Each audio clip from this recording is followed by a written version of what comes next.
Nous vous souhaitons à tous Merci. une bonne soirée, bonne écoute. Écoutons ce soir la voix de Dieu qui nous parlera à travers son serviteur.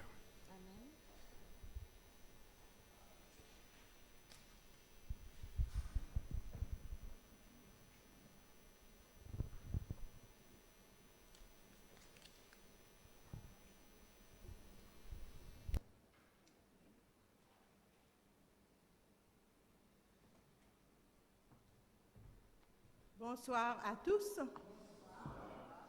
Bienvenue à tous ceux aussi qui sont sur le Zoom. Nous n'avons pas eu de pluie comme les autres endroits, nous avons eu la grisaille, mais l'Éternel a permis que ce soir nous soyons présents dans sa maison. Nous disons grâce à Dieu. Je lis dans le Psaume 68. Attendez, un instant parce que je l'ai... Voilà. J'ai mis ma page, j'ai perdu ma page. J'ai perdu ma page. Laissez-moi un petit moment.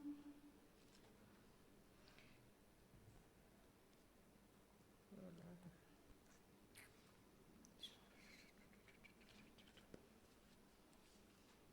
Le Psaume 68, excusez-moi. Les versets 23-25. Royaume de la terre, chantez à Dieu, célébrez le Seigneur, chantez à celui qui s'avance dans les cieux éternels. Voici, il fait entendre sa voix puissante. Rendez gloire à Dieu, sa majesté est sur Israël et sa force est dans les cieux. Amen. Donc, c'est avec ces versets que je souhaite à tous chacun une très chaleureuse et cordiale bienvenue à nouveau dans la maison de l'Éternel. Ce psaume que nous permet de le chanter, numéro 7. Ce psaume 68, c'est le chant numéro 7 que nous allons chanter en ce soir. Que Dieu se montre seulement.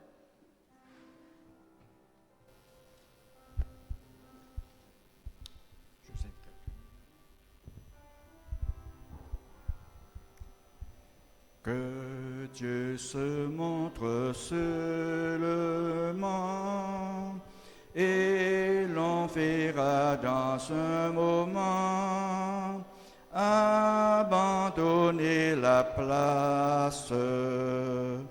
Le camp des ennemis départ, épouvanté de toutes parts, fuira devant sa face. On verra tout ce qu'on s'enfuit, comme l'on voit s'évanouir une épaisse fumée, comme la cire au fond du feu. Ainsi des méchants devant Dieu, la force est consumée. Réjouissez-vous devant lui, il aide des orphelins l'appui, le défense le Père. Il est des veuves le recours, et de son peuple tous les jours, il entend la prière. Ce Dieu puissant par sa bonté ramène la prospérité, la paix et l'allégresse. Dieu captive et brise les fers. Dieu juste dans tout l'univers, son œuvre à la détresse. Ô Dieu, ceux qui t'ont résisté viendront avec humilité au palais de ta gloire. Béni sois-tu, Dieu Tout-Puissant, qui des aux cieux nous donne la victoire. L'Éternel est notre recours, et nous avons par son secours trouvé la délivrance. Il est le Dieu bon, le Dieu fort. Il est en face de la mort, notre seule espérance. Louez ce Dieu si glorieux, qui voit sous ses pieds les hauts cieux, qui l'a formé lui-même, et depuis la puissante voix fait trembler et peuples et rois par sa force suprême. Soumettez-vous à l'Éternel, reconnaissez qu'en Israël, sa gloire est établie, comme un voile luire dans les airs, parmi la foule et les éclairs, sa puissance infinie.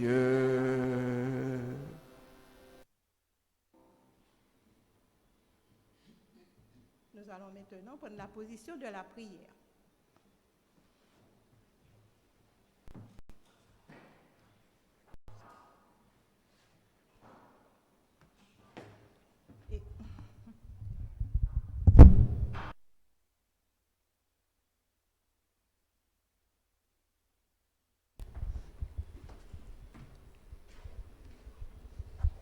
Éternel, notre Père et notre Dieu, nous te bénissons, nous te rendons grâce et gloire. Nous te remercions, Seigneur, de nous avoir permis de passer une agréable journée sous ton regard béni. Et en ce soir, nous voici devant ta face, Seigneur, et afin de te louer, te glorifier, te bénir. Merci, Seigneur, de nous pardonner nos manquements, nos transgressions, nous pardonner, nous purifier dans le sang de Jésus, afin que nous soyons présentables devant ta face en ce soir. Merci, Seigneur, de bénir tes enfants qui sont sous le Zoom, ceux qui attendent, qui sont là pour recevoir aussi le message, les enseignements que tu as pour nous en ce soir. Merci de bénir aussi tous ceux et celles qui sont présents dans ta maison, afin, Seigneur, qu'ils puissent ouvrir. Donne-leur le Saint-Esprit à chacun de nous, afin que nous puissions ouvrir notre cœur à l'influence de ton esprit et que la parole qui sera dite en ce soir nous fasse du bien et nous permette de grandir avec toi vers la sanctification. Garde chacun de nous dans ta paix. Bénis, Seigneur, ton serviteur qui est présent, malgré la route qu'il a à faire, tu as permis qu'il soit là. Que tu puisses le bénir sa famille, et lui donner, Seigneur, tous les éléments nécessaires afin que l'Esprit Saint qu'il s'efface et que ton Saint-Esprit lui permette de délivrer le message de paix et de vérité. Que tu bénisses chacun de nous. Et nous te prions, car nous n'avons pas de mérite devant ta face, mais c'est au nom de Jésus et pour ta gloire. Amen.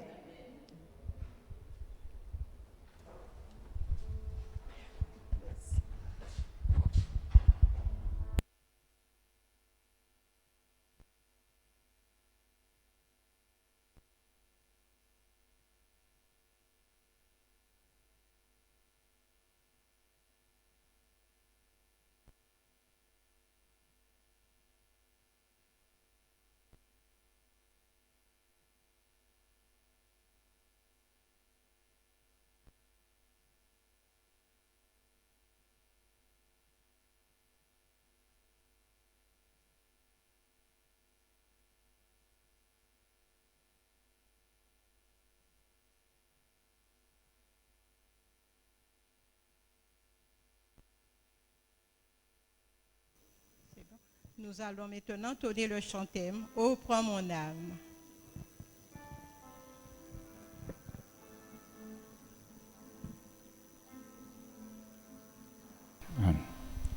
Oh, prends mon âme, prends-la, Seigneur, et que ta flamme brûle en mon cœur, que tout mon être vibre pour toi, sois mon maître, ô divin roi, source de vie, de paix, d'amour. Vers toi je crie, la nuit, le jour. Entends ma plainte, sois mon soutien. Calme ma crainte, toi mon seul bien. Du mal perfide, oh garde-moi, viens sois mon guide, chef de ma foi. Quand la nuit voile tout à mes yeux, sois mon étoile, brille dans les cieux. Source de vie, de paix, d'amour, vers toi je crie, la nuit, le jour. Entends ma plainte, sois mon soutien. Calme ma crainte, sois mon seul bien. Voici l'aurore d'un jour nouveau, le ciel se dore de feu plus beau. Jésus s'apprête, pourquoi gémir? Levons la tête, il va venir. Source de vie, de paix, d'amour, vers toi je prie, la nuit, le jour. Entends ma plainte, sois mon soutien. Calme ma crainte, toi mon seul bien. Source de vie, de paix, d'amour, vers toi je crie, la nuit, le jour. Entends ma plainte, sois mon soutien. Calme ma crainte, toi mon seul bien. Amen.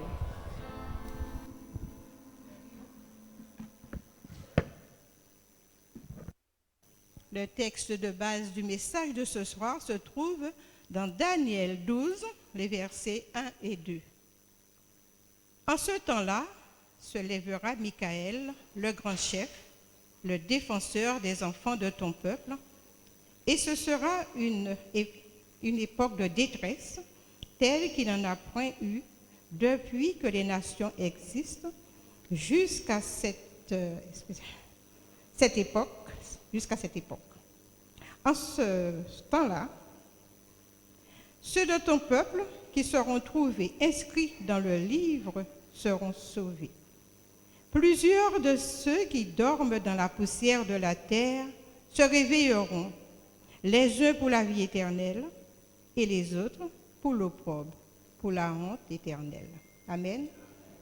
Je passe la parole à Frère Kiko afin de nous enseigner ce soir. Merci. Merci, sœur Cartès. Mes frères et mes sœurs, je vous salue bien fraternellement en Jésus-Christ, notre Seigneur. Je veux croire que vous avez passé une bonne journée avec la grâce de Dieu. De mon côté, je ne sais pas de votre côté, mais de mon côté, j'étais sous la pluie. Et ce soir même, à un moment donné, je me suis dit, est-ce que nous arrivons à l'heure? Ma fille Nathalie et moi, nous étions sur la route. Et du côté de Beau Soleil, on a constaté que la route est coupée. Trop d'eau. On a dû faire par Budan, revenir. Mais Dieu soit loué, nous sommes arrivés à l'heure. Gloire soit à son nom.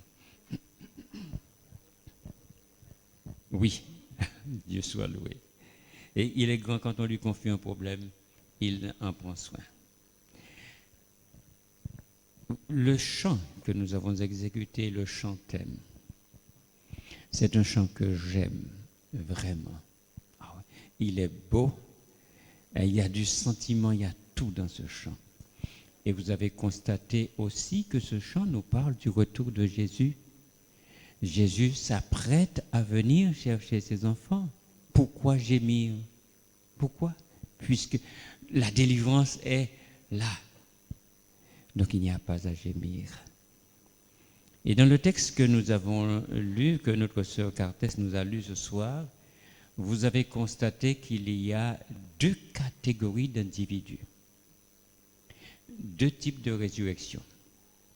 Une résurrection pour la vie éternelle et une pour la mort éternelle. Ce texte donc nous place chaque individu devant un choix. Il faut faire un choix et savoir à quelle résurrection on veut participer. La première, c'est pour la vie éternelle. La seconde, c'est pour la mort éternelle. Donc, nous devons faire absolument un choix. Vous allez peut-être me dire, mais Pasteur Pico, nous avons fait le choix puisque nous sommes là ce soir. Mais comme je l'ai dit hier matin, l'appartenance à l'Église adventiste ne justifie pas la vie éternelle. C'est la consécration à Dieu, c'est la communion avec notre Seigneur Jésus-Christ, l'obéissance à sa volonté qui détermine si nous sommes vraiment enfants de Dieu.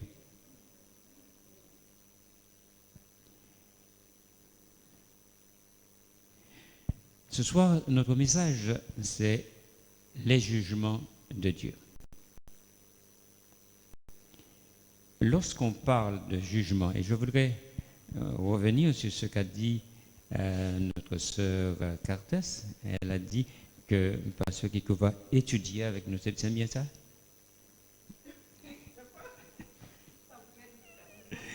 Oui, nous enseigner, voilà. Oui.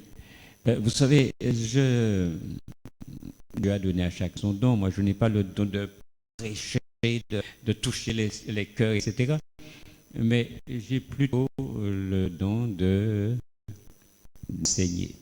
Donc ce soir, on va essayer d'apprendre quelque chose, ou plutôt de revoir, parce que je crois que vous savez déjà ces choses. Alors je disais, lorsqu'on parle de jugement, il convient de voir deux grands types de jugement. Premièrement, le jugement de la maison de Dieu, que nous appelons jugement investigatif ou jugement préliminaire. Ce jugement se situe avant le retour de notre Seigneur Jésus-Christ. Le deuxième, c'est le jugement définitif, le jugement condamnation qui aura lieu après le millénium. Ça va? C'est clair? Comme je l'ai dit hier matin, si quelque chose n'est pas clair, n'ayez pas peur, levez la main et j'essaierai d'expliquer un peu mieux.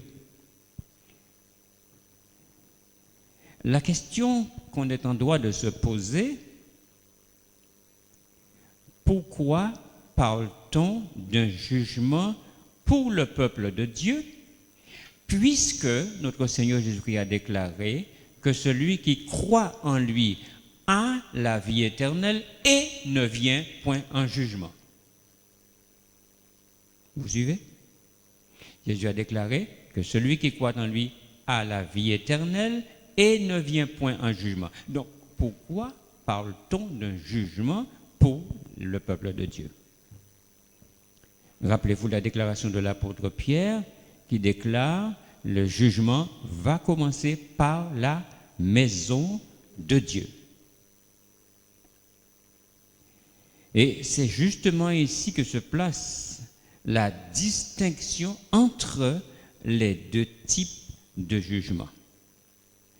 Nous allons donc nous concentrer ce soir sur le jugement investigatif ou jugement préliminaire. L'apôtre déclare que tous les hommes devront être jugés. Je vous invite à lire 2 Corinthiens chapitre 5 verset 10. 2 Corinthiens chapitre 5 verset 10.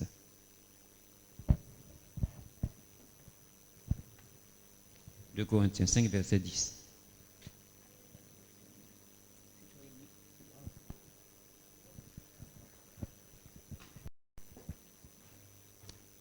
Bien. Alors, nous allons lire rapidement 2 Corinthiens 5, verset 10. Quelqu'un peut lire pour nous, s'il vous plaît? Vas-y avec la voix. Vas-y avec la voix. Ah, d'accord, oui.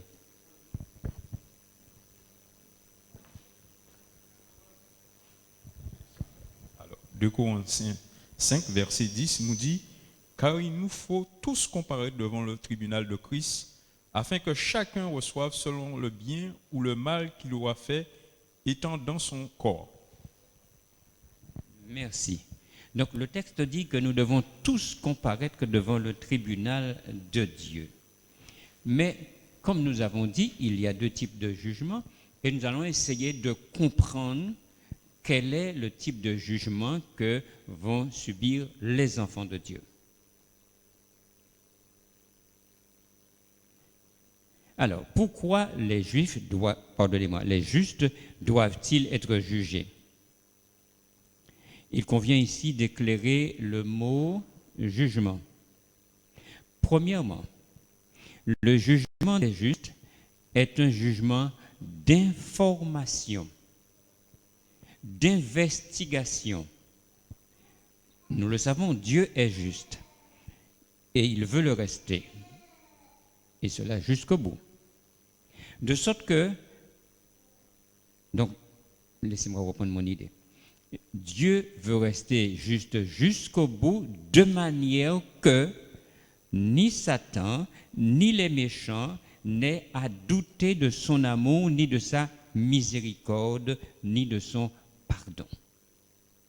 Dieu fait une investigation, une enquête appelée jugement préliminaire.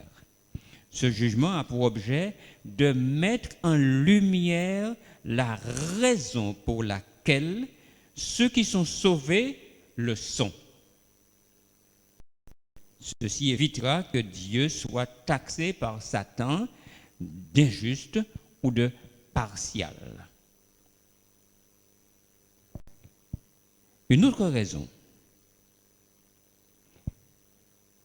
de ce jugement est de démontrer que ceux qui seront sauvés ne le seront pas par Dieu n'est pas un Dieu partial. Dieu ne fait pas de favoritisme. Dieu n'est pas un homme.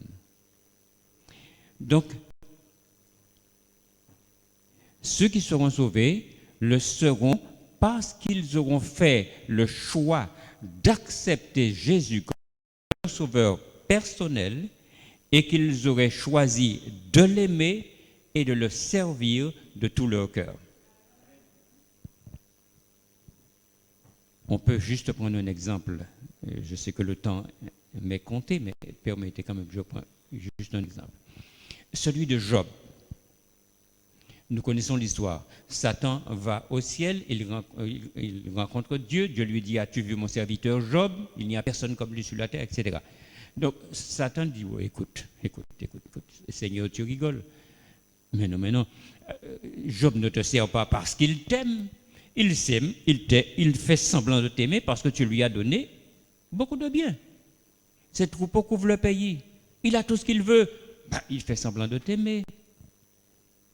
Mais enlève-lui tout ça et tu verras. En fait, ceci nous met à l'esprit que le problème du livre de Job n'est pas tant le problème de la souffrance, mais celui de l'amour et de la fidélité envers Dieu. Satan ne contestait pas le fait que Job était un homme droit, un homme intègre, mais il disait qu'il fait tout cela pour faire croire à Dieu qu'il l'aime. Et en fait, la base même du chrétien, de la vie chrétienne, c'est l'amour, notre amour pour Dieu. Et c'est en fait ce que Jésus reproche à son Église.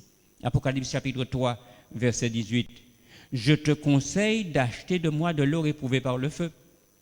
Et nous savons que le symbole de l'or éprouvé par le feu, c'est la foi et l'amour. Tout chrétien, tous ceux qui se disent chrétiens, mais qui n'ont pas une foi, comme nos trois hommes d'hier au matin, qui n'ont pas la foi et qui n'aiment pas Dieu de tout leur cœur, ils se disent chrétiens, mais ils ne le sont pas en réalité. Et quelqu'un ne peut pas se dire chrétien et ne pas garder les commandements de Dieu, y compris le sabbat.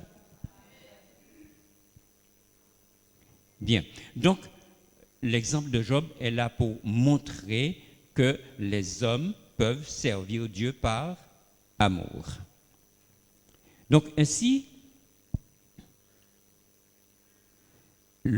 Satan veut faire croire à Dieu que dans l'univers, il n'y a personne qui sert Dieu véritablement par amour. Maintenant, il y a une chose qui est très importante.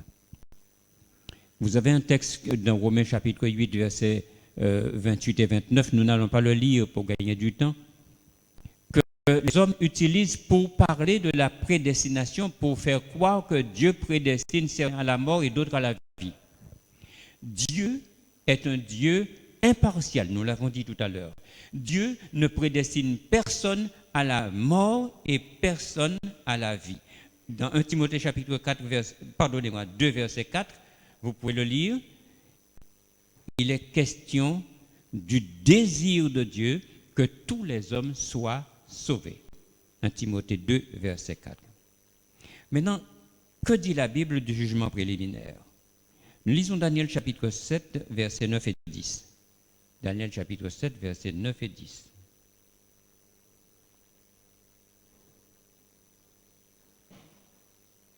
Daniel 7, 9 et 10. Si quelqu'un l'a trouvé, il peut le lire rapidement pour nous. Je regardais encore pendant qu'on installait des trônes. Un vieillard âgé de très nombreux jours prit place sur l'un d'eux. Son vêtement était blanc comme la neige et ses cheveux étaient comme la laine nettoyée. Son trône, embrasé de flammes de feu, avait des roues de feu ardent. Un fleuve de feu jaillissait et coulait devant lui. Des millions d'êtres le servaient et des centaines de millions se tenaient devant lui. La cour de justice prit place et l'on ouvrit des livres. Qui n'est pas la même que la nôtre. Alors, dans ce texte, Daniel voit des livres ouverts. Pourquoi? Parce que ce n'est pas un jugement arbitraire. Les anges de Dieu prennent note tous les jours de nos actions, de nos paroles, même de nos pensées.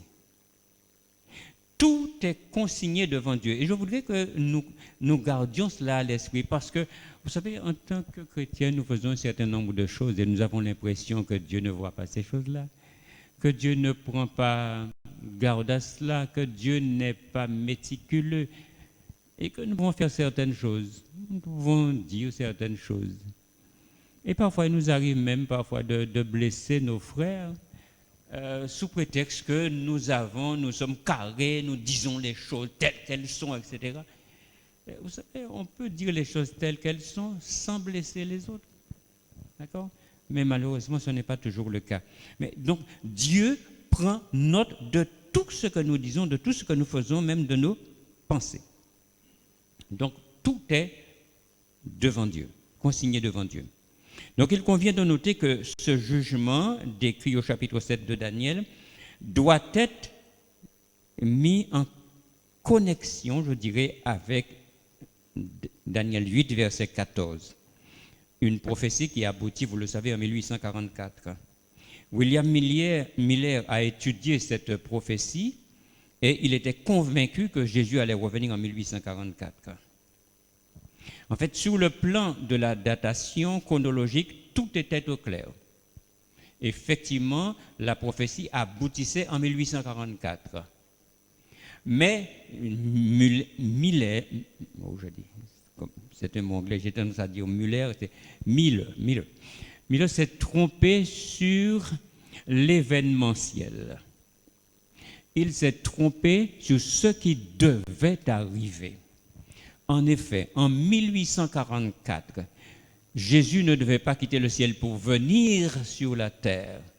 Parce que Miller, en lisant le texte, voit qu'il est dit qu'un fils d'homme va vers l'ancien des jours. Mais le texte dit bien que le Fils de l'homme va vers l'ancien des jours et pas vers la terre. OK? Donc, Miller s'est dit, certainement, c'est que Jésus va revenir pour juger les hommes. Et malheureusement, ce n'était pas cela. Jésus, en 1844, vous le savez, quittait le lieu pour... Merci. Bien. Alors maintenant, comment se produira le jugement préliminaire ou jugement investigatif? Ce jugement révélera ceux qui sont éligibles, si je peux me permettre de dire cela, pour le royaume de Dieu. Ceux qui sont éligibles, ce sont ceux qui sont nés de nouveau et qui seront aussi nés de l'Esprit. Mais Dieu a-t-il besoin d'un jugement pour savoir qui sont ceux qui sont éligibles au royaume? Non. Mais comme nous l'avons dit tout à l'heure, il le fait de manière que l'univers voit, comprenne qu'il est un Dieu juste. Alors voilà une réponse que nous propose Ellen White. Elle écrit ceci: assurément, Dieu n'a pas besoin de computers. Dieu n'a pas besoin, pardonnez-moi, j'ai mal lu mon mot. D'accord. Il n'a pas besoin non plus de compulser des désirs ou autre chose,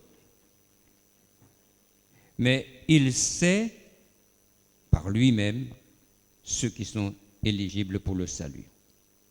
Mais si les faits relatifs au destin de chaque individu doivent être révélés, c'est à l'intention de tous les êtres créés afin que tous aient l'assurance que justice a été rendue et que soit donnée la garantie de la stabilité éternelle du gouvernement de Dieu. Ceci est tiré dans le commentaire adventiste à la page 600. Maintenant, écoutez, mes frères et mes sœurs. Dieu est équitable dans ses jugements. Sinon, dites-moi le reste. Il ne serait pas Dieu. Absolument. Bien. Il ne serait pas Dieu. OK? Mais Dieu veut aller plus loin. Donc, il associe les êtres célestes à ce travail. Mais pourquoi le fait-il? Afin que ceux-ci aient la faculté d'examiner eux-mêmes les dossiers. C'est ce que nous lisons dans Daniel chapitre 7, verset 10. Et cela de façon qu'aucun doute ne subsiste dans leur esprit concernant la justice de Dieu et ses jugements. Et en fait, qu'ils acquièrent également la certitude de sa totale impartialité. Maintenant, d'après quelle norme ce jugement se fera-t-il? Romains chapitre 2, verset 12 et Apocalypse 20, verset 12. On peut lire au moins Romains. Je vais essayer de lire Romains rapidement. Non. Alors, comme je suis déjà dans Apocalypse chapitre 20, verset 12, je lis ceci. Et je vis les morts, les grands et les petits, qui se tenaient devant le trône. Des livres furent ouverts, et un autre livre fut ouvert, celui qui est le livre de vie. Et les morts furent jugés selon leurs œuvres, d'après ce qui est écrit dans ces livres. Donc Dieu prend note, nous l'avons dit tout à l'heure, de toutes les actions des hommes, de toutes les paroles que prononcent les hommes, de manière que lorsqu'il va prononcer son jugement, personne ne puisse rien avoir à dire. Maintenant, nous avons parlé de la norme du jugement. La norme du jugement, donc, c'est la loi de Dieu. L'apôtre Jacques nous dit que Dieu va juger d'après sa loi, qui est une loi juste. Par conséquent, toute personne qui n'observe pas cette loi de Dieu, ou qui l'observe à moitié, ou qui l'observe aux trois quarts, ne peut entrer dans le royaume de Dieu. Prenez simplement un exemple, les 5 vierges folles. Elles avaient quasiment tout fait, elles avaient tout, mais il leur manquait simplement un peu d'huile dans leur lampe. On pourrait dire, mais c'est rien du tout ça, un petit peu d'huile. Mais quand on sait ce que représente l'huile, on comprend qu'elle ne pouvait entrer de cette manière-là. En fait, les vierges folles représentent des chrétiens d'aujourd'hui qui savent ce qu'ils doivent faire et qui refusent de le faire, soit par négligence ou pour toute autre raison, et qui espèrent quand même se trouver parmi les élus. Mais ils vont subir une terrible déconvenue. Donc je souhaite de tout mon cœur, mes frères et mes sœurs, que vous ne vous trouviez pas, qu'aucun de vous ne se trouve parmi les vierges folles, mais au contraire parmi les vierges sages, qui seront jugées dignes d'être sauvées. Maintenant, ce jugement, nous l'avons dit, je crois, tout à l'heure, a commencé en 1844, puisque Jésus a quitté le lieu saint pour entrer dans le lieu très saint pour commencer ce jugement. Et ce jugement se poursuivra jusqu'à la fin du temps de grâce. Maintenant, la fin du temps de grâce, soit je suis convaincu que cette fin de grâce est proche. Je ne peux pas vous dire dans combien de temps, mais je suis convaincu que la fin du temps de grâce est proche. Ellen White déclare ceci: le temps de grâce a été prolongé par miséricorde. Témoignage volume 1, page 20. Mais il est important, mes frères et mes sœurs, de savoir qu'il n'y aura pas une deuxième chance. Certaines personnes pensent que, bon, pour le moment, on vit comme on veut, et bon, après on verra, certainement il y aura une deuxième chance. D'ailleurs, c'est ce que prônent les témoins de Jéhovah. Ils déclarent que pendant le millénium, ils seront, eux, là pour prêcher à toute la terre, et toute la terre va se convertir. Faux prophète. Bien. Oui, frère.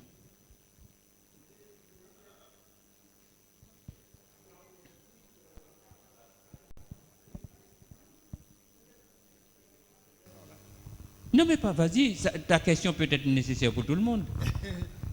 Tu n'aimes pas le micro? Bon, ok.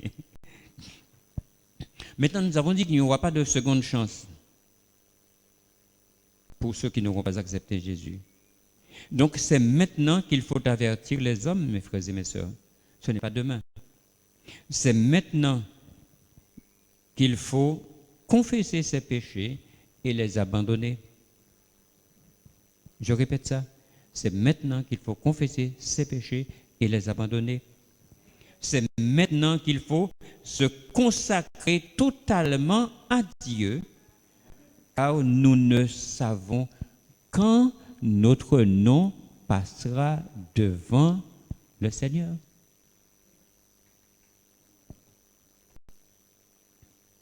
Maintenant, comment va se faire ce jugement? La vie de tous ceux qui ont cru en Jésus depuis Abel est examinée devant Dieu, dans l'ordre où ils sont inscrits. Jésus présente les cas des croyants de chaque génération successive. Ensuite, le cas des croyants vivants est examiné. Chaque nom est examiné, chaque cas est pesé avec le plus grand soin. Des noms sont acceptés, d'autres sont rejetés. Et c'est là la catastrophe. Parce qu'on peut être dans l'Église et notre nom est déjà rejeté. Mes frères, c'est du sérieux. C'est du sérieux, mon frère. Maintenant, lorsqu'un dossier, dans le ciel bien entendu, indique des péchés non confessés ou non pardonnés, ce nom est rayé. Et cette personne, sa situation est grave, c'est avec Satan qu'elle passera l'éternité. Maintenant, vous allez peut-être vous dire, mais est-ce que Dieu n'est pas assez bon pour ne pas rayer un nom? Rappelez-vous ce qui s'est passé avec Israël dans le désert. Dieu a décidé d'effacer ce monde-là de son pays. Et Moïse a insisté auprès de Dieu pour lui dire, écoute, si tu ne pardonnes pas à ce peuple son péché, efface-moi de ton livre que tu as écrit. Et Dieu lui dit, non, ce n'est pas toi. Ce sont ceux qui ont péché que je vais effacer. Maintenant, laissez-moi vous dire une chose. N'oubliez pas, mes frères et mes sœurs, que la parole de Dieu déclare que la justice du juste ne le sauvera pas au jour de sa transgression. Donc cela veut dire qu'il peut arriver à n'importe lequel d'entre nous de pécher. Aucun homme n'est... D'accord? Maintenant, cela veut dire que s'il vous arrive de pécher, comme dit l'apôtre Jean, vous avez la responsabilité de mettre les choses en ordre rapidement. Et vous savez, là où c'est assez grave, c'est dans le foyer. Souvent, le mari offense son épouse ou l'épouse offense son mari. Et comme on sait ce qu'il aime et ce qu'elle aime, donc quand il s'agit de l'époux qui a offensé, s'il sait que sa femme aime de belles roses, etc., il sort et il apporte de belles roses à sa femme. La femme est contente et la femme ne lui dit rien. Et il croit que tout est terminé. Mais mes frères, non, tout n'est pas terminé. Il faut demander pardon à l'épouse. Il faut demander pardon à l'époux, faire la paix et prier ensemble. La même chose peut arriver aussi entre parents et enfants, entre membres d'église. Mes frères, il nous faut faire très attention pour ne pas perdre notre salut. Parce que Dieu est impartial, la justice du juste ne le sauvera pas au jour de sa transgression. Je sens que tu as envie de parler, mon frère. Mais prends le micro. Quelques mots. Oui. Parce qu'on est sur la terre. Oui. Donc, tous les jours, sur la terre, il y en a toujours des petits problèmes. Ce sera difficile hein, parce que Dieu ne vit pas demain matin. Nous ne savons pas dans combien de temps. Donc, comment un pécheur du jour au lendemain, un homme sans péché, et toute notre vie avant, ce n'est pas le fait d'aller à l'église qu'on est chrétien, on peut être chrétien partout. Et en même temps, on peut être dans les différences. Donc, c'est pas que je dis que ce que vous dites, ce n'est pas réel, mais c'est un combat. Parce que la vie est devenue presque impossible en ce moment. Qu'est-ce que j'avais dit? Merci, frère. Ton intervention a rapport avec la justification par la foi. Tout homme est pécheur. Il n'y a pas un homme, je l'ai dit à un moment, il n'y a pas un homme qui ne commet pas un péché. Dieu ne nous dit pas que nous deviendrons sans péché. Mais il nous dit qu'il est en mesure de nous justifier lorsque nous reconnaissons notre péché et que nous le confessons et que nous l'abandonnons. Et lorsque nous confessons nos péchés et que nous l'abandonnons, il nous justifie et nous considère comme étant justes. Nous demeurons pécheurs, mais aux yeux de Dieu, grâce au mérite de Jésus-Christ, grâce au sacrifice accompli pour nous à la croix, Dieu nous considère comme étant justes. D'accord? Maintenant, nous continuons, parce que la justification, c'est le début de la lutte. Il y a donc la sanctification. Et ce qui doit arriver, c'est que chaque chrétien, chaque individu qui a été justifié doit continuer à mener la lutte. Chaque fois qu'il pêche, il doit demander pardon. Et quel que soit le type de péché, que ce soit un péché envers Dieu directement, que ce soit un péché envers l'un de ses frères, que ce soit un péché envers son épouse ou son époux, il doit demander pardon tout de suite. Et c'est ça en fait la lutte du chrétien constamment. Ok? Dieu ne nous demande pas de devenir sans péché, frère. Cependant, laissez-moi vous dire une chose, puisque nous parlons des événements de la fin. Notez bien une chose, mes frères et mes sœurs. Il faut qu'aujourd'hui, nous puissions marcher avec Jésus de tout notre cœur, dans l'obéissance à sa volonté. Car bientôt, très bientôt, tous ceux qui seront trouvés inscrits sur le livre de vie et qui feront partie des 144 000 qui verront Jésus revenir, tous ceux-là devront vivre pendant un certain temps sans intercesseur. Cela veut dire qu'ils vivront sans péché, parce qu'ils seront déjà scellés. Ok? C'est clair pour vous? Bien. Nous allons passer un moment en prière, mes frères et mes sœurs. Nous allons nous mettre à genoux, nous allons faire 2 prières et nous demanderons au Seigneur, en fait, je préfère ne pas vous proposer d'objets de prière, mais que chacun, enfin, les 2 personnes qui prieront, prient le Seigneur en fonction de ce qu'ils ont entendu et en fonction de ce que l'Esprit de Dieu leur demande de dire, de demander. Ok? 2 prières. Ne soyons pas longs, soyons courts et précis.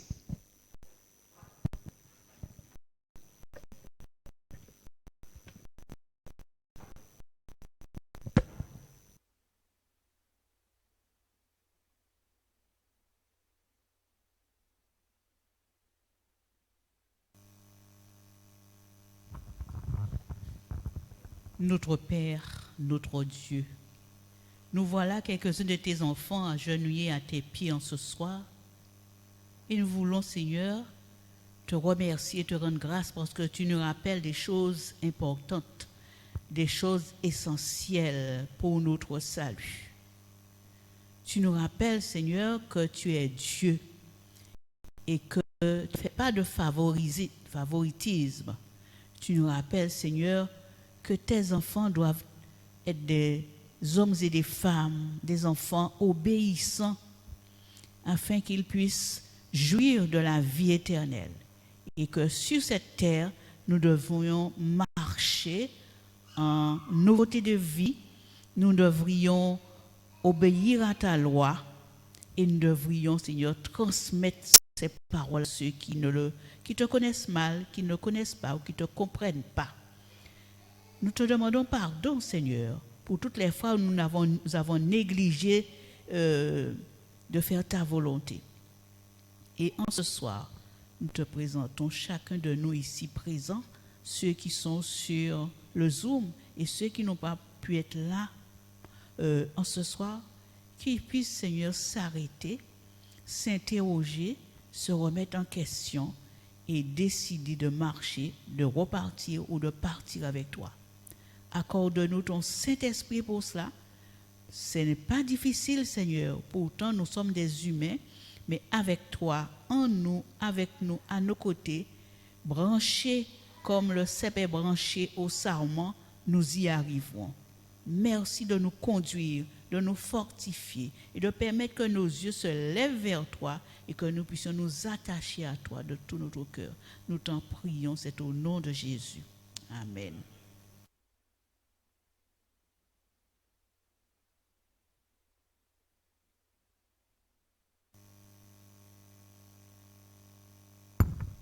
Éternel, notre Père, notre Dieu, nous voulons te remercier pour ces nouvelles que tu nous apprends et qui nous paraît assez difficile, mais tu es Dieu. Tu comprends notre situation, nous sommes des pécheurs du jour au lendemain et nous souhaitons tous la vie éternelle. Nous te le demandons, Seigneur. Permets que nous puissions chaque jour abandonner tout ce qui peut nous gêner pour arriver à ta maison. Bénis-nous, fortifie-nous au nom de Jésus. Amen.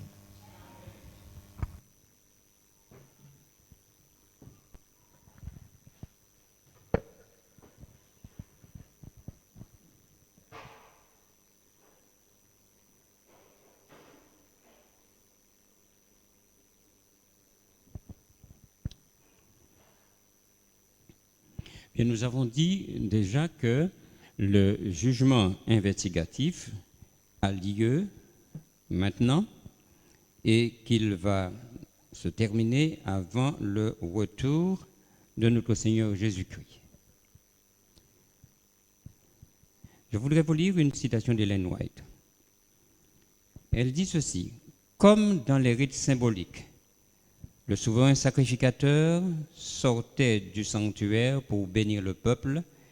Après avoir fait l'expiation des péchés du peuple, de même, au terme de son sacerdoce, Jésus apparaîtra sans péché une seconde fois à ceux qui l'attendent pour leur salut. Tragédie des siècles, page 528. Donc, nous devons noter que depuis sa résurrection et son ascension, Jésus achève dans le ciel l'œuvre commencée par lui sur la croix. Nous comprenons que l'intervention du Sauveur, du Seigneur en notre faveur, et cela dans le sanctuaire céleste, est tout aussi importante pour notre salut que sa mort sur la croix. Ellen White écrit: le tribunal suprême siège maintenant depuis plusieurs années, donc depuis 1844, ce qui fait déjà 178 ans. Et elle dit: bientôt, nul ne sait quand, les dossiers des vivants y seront examinés. Bientôt, notre vie passera sous le redoutable regard de Dieu. Il convient donc, dit-elle, plus que jamais, de prendre garde à cette exhortation du Sauveur. Prenez garde, veillez et priez, car vous ne savez ni le jour, ni l'heure que le Maître viendra. Ceci est tiré de Tragédie des siècles à la page 533, deuxième paragraphe. Maintenant, l'heure est avancée, nous allons arriver à la conclusion. Posons-nous la question: quelle parole de Jésus indique qu'il y a un jugement préliminaire? Vous connaissez le texte de Jean chapitre 5 verset 29, où il est dit que les uns se réveilleront, les uns pour la vie, les autres pour la honte et la mort éternelle. Donc il est clair que pour qu'il soit déterminé qui a fait le bien et qui fait partie de la première résurrection, il doit y avoir un jugement préliminaire. Donc, avant que le Christ ne revienne, un jugement préliminaire doit avoir lieu. C'est ce jugement qu'évoque Daniel chapitre 7, verset 10. Nous avons lu tout à l'heure dans 2 Corinthiens chapitre 5, verset 10, l'apôtre Paul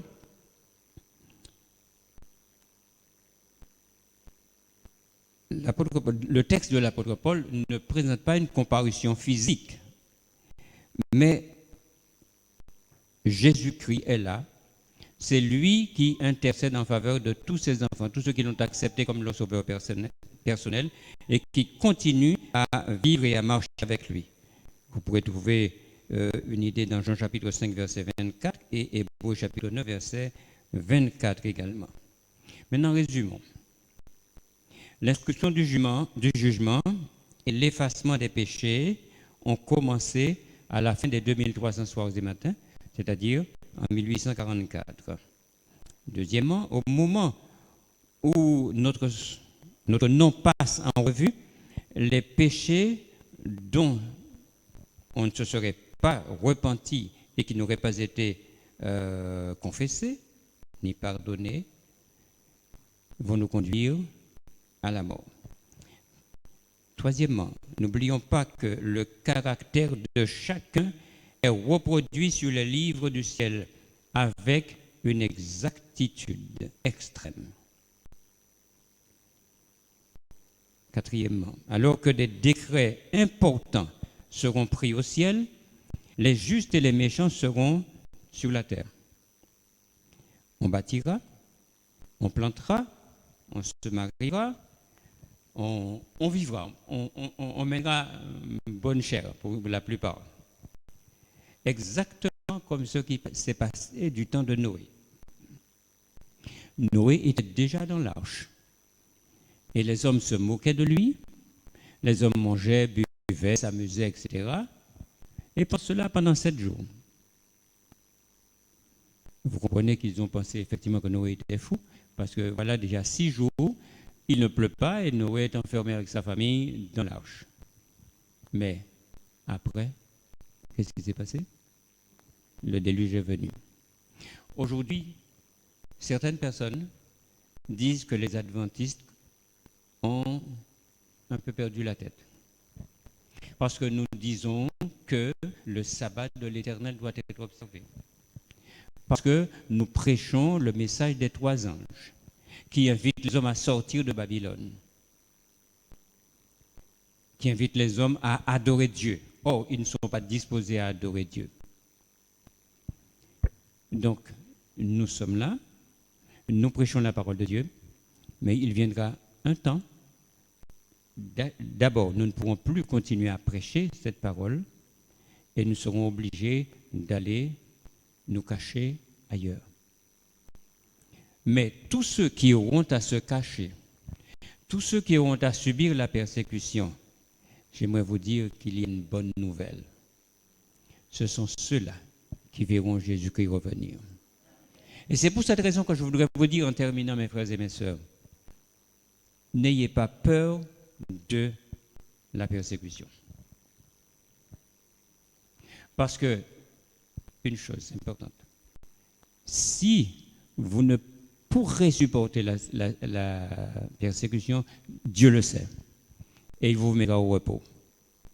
Et tous ceux qui seront vivants pourront, avec la grâce de Dieu, supporter cette persécution.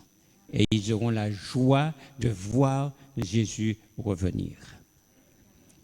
Je ne sais pas quelle est la volonté de Dieu, mais je me mets en tête que si la persécution arrive demain, je pourrai, avec la grâce de Dieu, la supporter. Et je serai heureux de voir Jésus revenir. Donc, mes frères et mes sœurs, ne craignons pas le jugement, ne craignons quoi que ce soit, mais pensons à ce que l'apôtre Pierre déclare.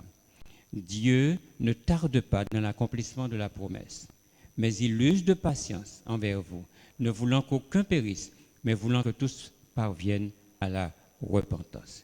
frères et sœurs, nous sommes des hommes et des femmes. Nous commettons constamment des péchés. Mais de grâce, quelle que soit la situation, quel que soit le problème, quel que soit ce que quelqu'un vous aurait fait, vous aurait dit, demandez au Seigneur la force de pardonner.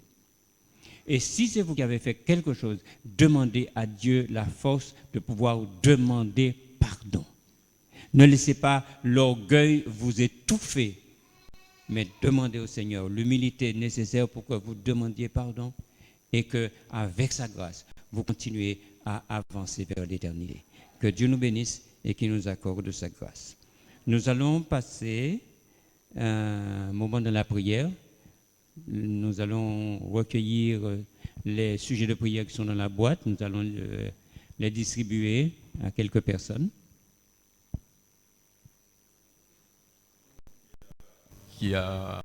Donc, il n'y a pas tout le monde là. Ah, mais heureusement, parce que sinon, ça durerait trop longtemps. Bien, alors nous allons nous mettre à genoux. Donc, vous n'avez pas de nom, vous ne savez pas qui. Vous priez simplement pour cette personne qui demande à Dieu ce qui lui est nécessaire. D'accord? Donc, nous allons nous mettre à genoux et nous prierons en fonction de ce que nous avons. D'accord? Tu dis? Ah, silencieusement.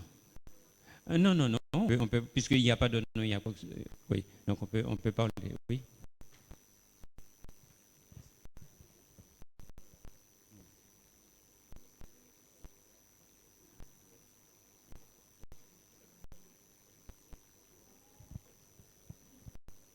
Bien.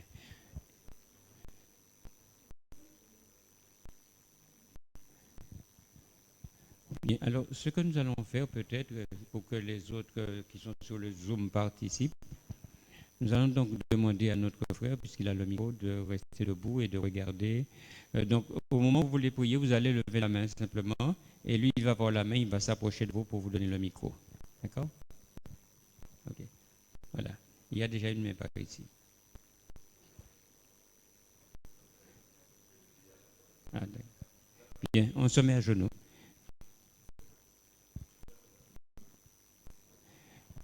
Et nous allons juste, étant à genoux, chanter la première soirée numéro 186, moment si doux de la prière.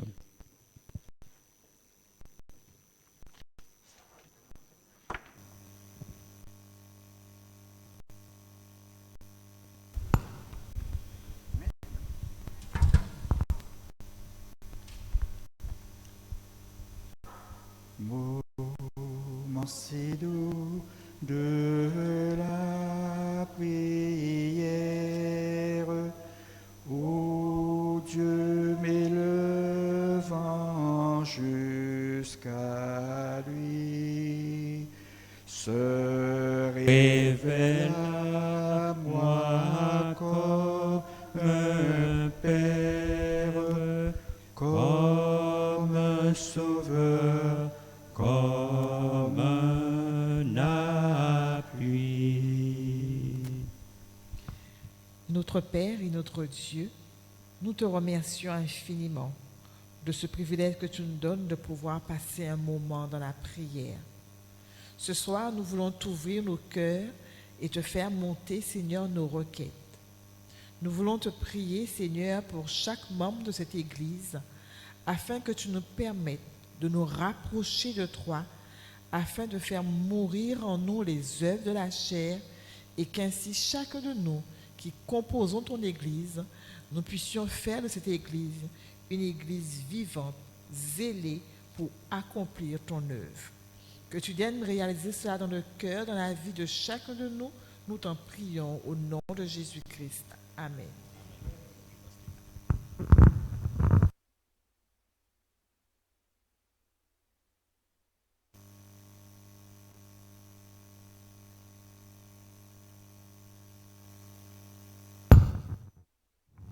Merci Seigneur de nous donner l'occasion d'invoquer ton nom et de t'appeler à notre secours. Nous voulons te prier Seigneur pour Didier. Didier Seigneur qui a des addictions, qui se trouve pris dans les pièges du malin. Seigneur Jésus, c'est notre frère, c'est ton enfant.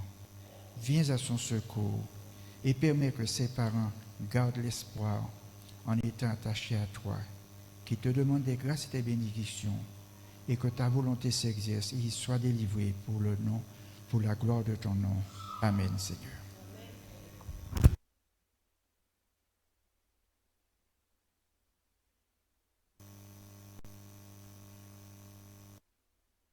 Notre Père et notre Dieu, à cet instant qu'il est à tes pieds en ce soir, je voudrais te présenter cette prière.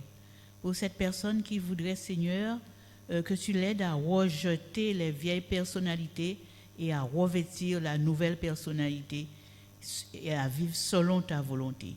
Que par ton esprit, elle puisse être convaincue que c'est possible, que tu puisses l'accompagner dans sa démarche et qu'elle sache que tout est possible. Nous te remercions dans le nom de Jésus. Amen.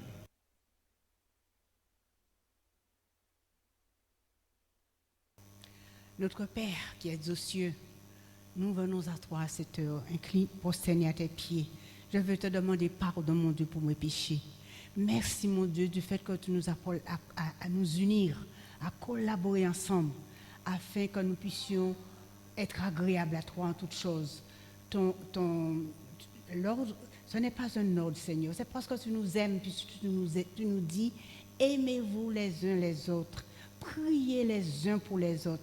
C'est pour cela, oh mon Dieu, que je te présente, mon Dieu, cette personne qui a écrit, qui voudrait la conversion de sa famille, la santé pour Sébastien, afin qu'il accepte la situation. Seigneur, sois avec cette famille, remplis-le de ton amour et que cette famille comprenne que tu l'aimes et que c'est en levant les yeux vers toi, en te cherchant de tout son cœur, en te laissant prendre la direction de sa vie et qu'ainsi, Seigneur, tu feras ce qu'il faut. Tu feras, mon Dieu, ce qui est bien, ce qui est bon pour lui. Seigneur, aide cette famille, assiste-le. Nous te présentons Sébastien, mon Dieu. Tu le connais mieux que lui-même. Tu sais, mon Dieu, toutes choses. Viens le secourir. Viens lui parler dans son cœur et donne-lui à comprendre que tu l'aimes et que tu veux qu'il soit sauvé avec toi. Et qu'il puisse, au monde, te laisser prendre sa faible main afin que tu le conduises. Merci encore pour ce moment que nous passons ensemble. Garde-nous tous dans ta paix. Nous t'en prions au nom de Jésus pour ta gloire. Amen. Notre Père, notre Dieu, nous te sommes reconnaissants. Nous voulons te prier pour un jeune. Sa maman décide aimerait qu'il se baptise. Mais nous savons, Seigneur, par ta puissance, par ton amour, que tout est faisable. Donc nous te présentons ce jeune afin qu'il puisse se faire baptiser, si c'est là ta volonté. Donne-leur, Seigneur, la vie en grande portion, afin que ce jeune puisse rester à tes pieds et que toute gloire et honneur te soient rendus. Amen.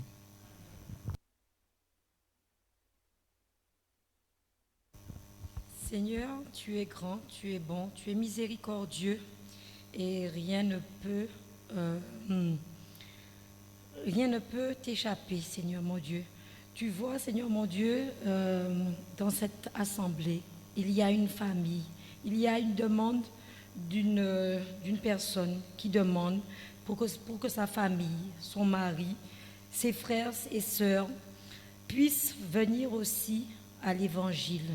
Donc, Seigneur mon Dieu, nous te demandons de leur ouvrir le cœur, que cette famille puisse avoir, Seigneur mon Dieu, la plénitude de ton amour, Seigneur mon Dieu, car nous savons que par ton amour, Seigneur mon Dieu, tu ouvres les portes qui sont fermées et que grâce à ça, cette famille pourra venir à toi, car tu l'auras décidé, car nous savons que personne ne peut venir que si toi, tu l'as décidé. Nous te demandons, Seigneur mon Dieu, de les aider au plus profond de nous-mêmes. Nous te demandons qu'ils soient sauvés avec nous, au nom de Jésus. Amen.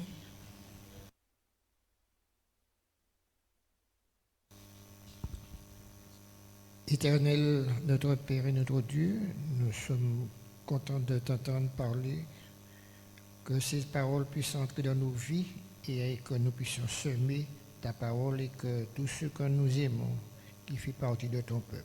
Merci pour ton amour, merci pour ta grâce au nom de Jésus. Amen.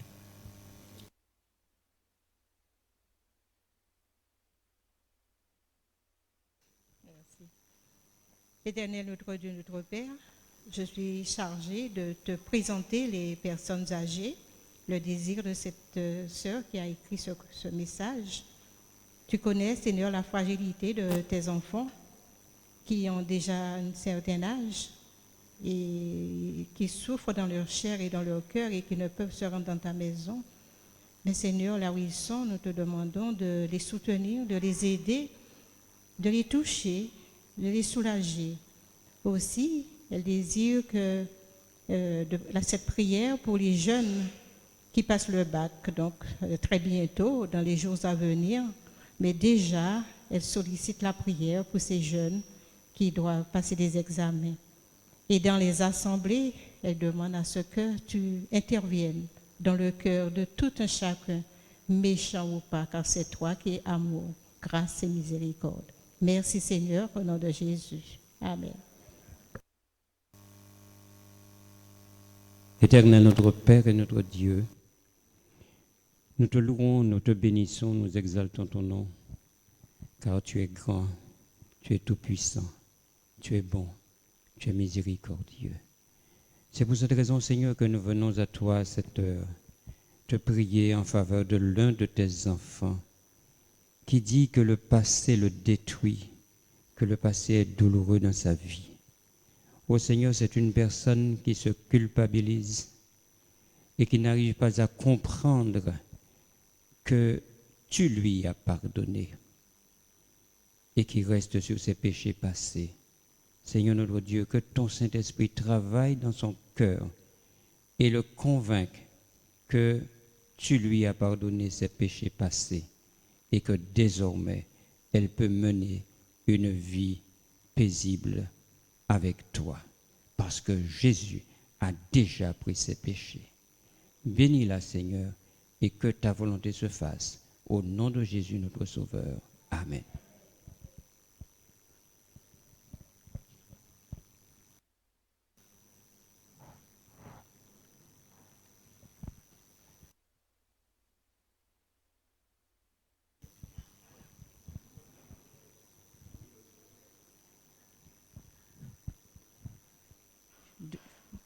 Je m'en dis de rester un petit moment à genoux, alors que je vais implorer la présence de notre Père et notre Dieu. Nous voulons te présenter ce soir cette femme qui souffre dans sa chair, dans sa tête, dans son être tout entier. Cette femme qui est mal dans sa peau, au travail, à la maison, dans la famille, elle ne se sent pas bien, Seigneur. Et tu en connais la raison, Seigneur. Tu connais la raison de cette souffrance. Tu sais combien elle souffre d'avoir perdu son enfant. Elle n'arrive pas à reprendre l'équilibre, à retrouver l'équilibre. Nous savons que tu es un Père aimant. Tu vois toutes choses. Tu connais les cœurs. C'est pour cela, Seigneur, je voudrais te dire de permettre qu'elle sente qu'elle est dans tes bras. De permettre qu'elle sache que tu prends soin d'elle, que tu es à côté d'elle, avec elle. Et qu'elle, Seigneur, qu'elle puisse lever les regards vers toi et t'appeler à son secours. Et qu'elle ait l'assurance que tu répondras, tu la réconforteras. Qu'elle puisse acquérir la patience, parce que cette souffrance, c'est une souffrance qu'on ne peut pas oublier de soi-même. Mais avec toi, elle trouvera cette force. Mon Dieu, bénis-la, fortifie-la, accompagne-la, bénis son fils et fortifie sa famille, qu'elle ait l'assurance que tu t'occupes d'elle. Nous t'avons prié, te la confions encore une fois, c'est au nom de Jésus. Amen.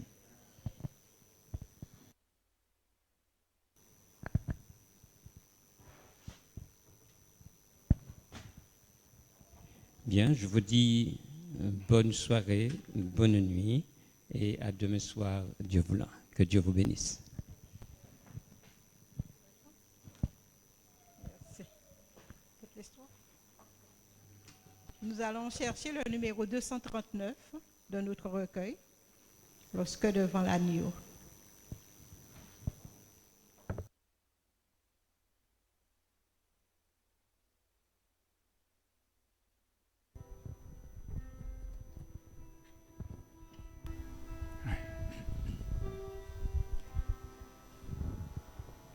Lorsque devant l'agneau s'ouvrira le grand livre où sont inscrits les noms des coupables absous dans le ciel pour jamais. Nous aurons droit de vivre sous le regard de Dieu. Le regard sera doux.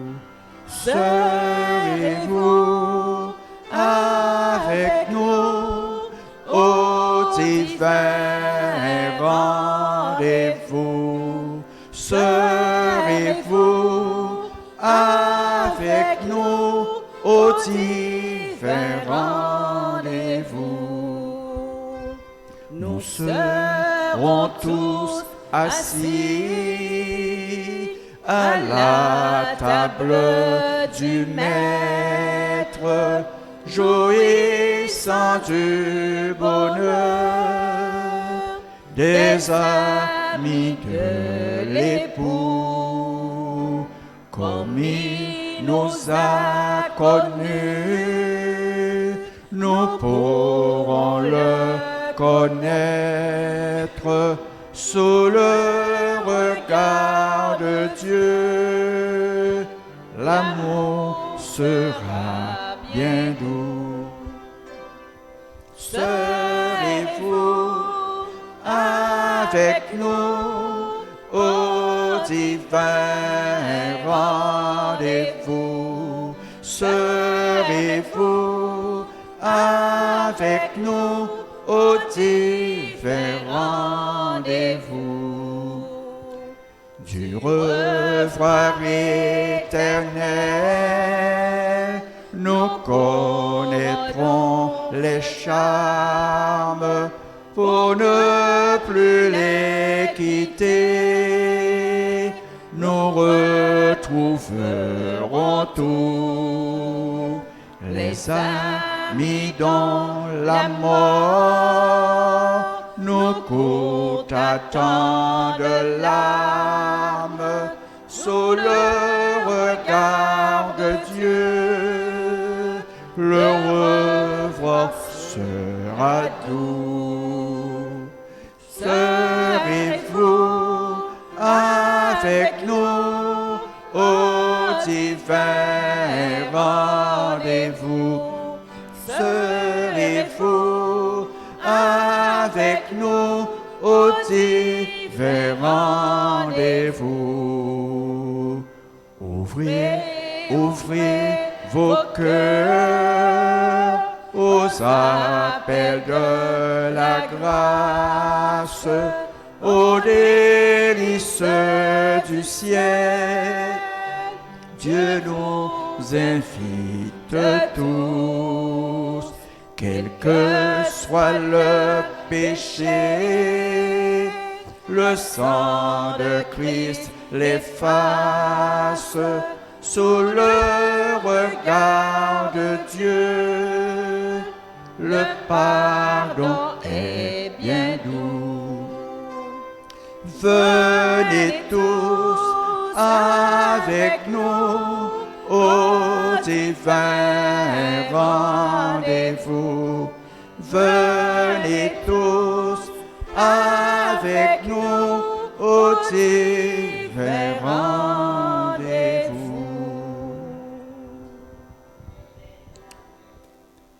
Notre Père et notre Dieu, tu as voulu que ce soir nous soyons tous dans la salle. Tu as voulu que sur le Zoom, Seigneur, tes enfants entendent le message, la paix que tu adresses à chacun de nous.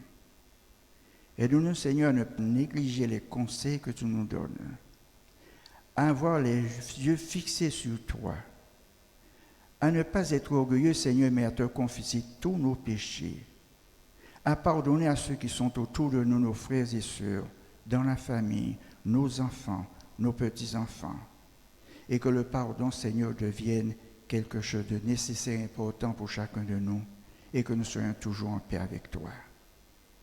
Ramène-nous demain soir, afin que le prochain message que tu as prévu pour nous nous aide à avancer encore plus, à croire en toi, à te faire confiance et à marcher dans la voie que tu nous as tracée. Que ta paix, ta grâce, ton Saint-Esprit nous accompagne. Nous te remercions pour tes grâces que nous accordes en Jésus notre frère. Amen.